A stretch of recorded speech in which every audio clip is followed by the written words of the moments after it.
क्या डर लग रहा है, इनसिक्योर फील हो रहा है, हारने से पहले ही हार मान लेते हो, क्या हो रहा है लाइफ में?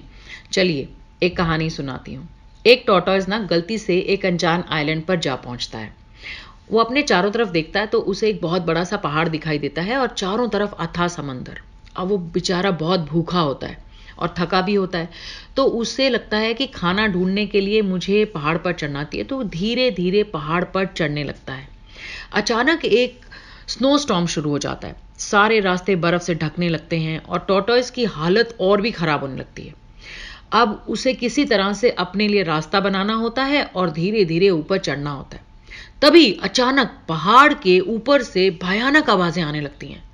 सर उठाकर देखता है तो उसे एक मॉन्स्टर दिखाई देता है पहाड़ के ऊपर, और आसपास देखता है तो बहुत सारे मरे हुए पशु पक्षियों की हड्डियां और पंख। तो टॉर्टोइस तो बहुत सहम जाता है और सोचने लगता है, आज तो मैं नहीं बचूंगा। आगे गया तो मॉन्स्टर मार डालेगा और यहां रुका तो ठंड मार डालेगी। फिर भी वो अपनी बहुत सारी हिम्मत जुटाता है और धीरे धीरे आगे बढ़ने लगता है। किसी तरीके से वो शिखर पर पहुंच ही जाता है। और पता है वहां क्या होता है? वो भयानक आवाज तो मॉन्स्टर की थी ही नहीं, वो तो एक छोटी सी गुफा में तेज हवा चलने से आ रही थी। और जिसे वो मॉन्स्टर समझ रहा था ना इतनी देर से, वो इन रियलिटी मॉन्स्टर शेप के पत्थरों का सिर्फ एक ढेर था। बस फिर क्या था, वो पहाड़ के दूसरी तरफ जाता है और वहां फ्रूट्स और वेजिटेबल्स में लौट जाता है।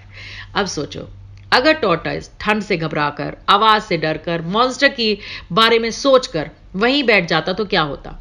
किसी भी सिचुएशन को अवॉइड करना उसका इलाज नहीं है। डर हमारी रैशनल थिंकिंग कैपेबिलिटीज को क्लाउड कर देता है, ढक देता है, हमें कुछ करने नहीं देता, हम ढंग से सोच नहीं पाते। अपने डर और एंग्जाइटीज को फेस करने में, उनसे आगे बढ़ने में ही भलाई है। यही एक तरीका है जीने का और जीतने का भी।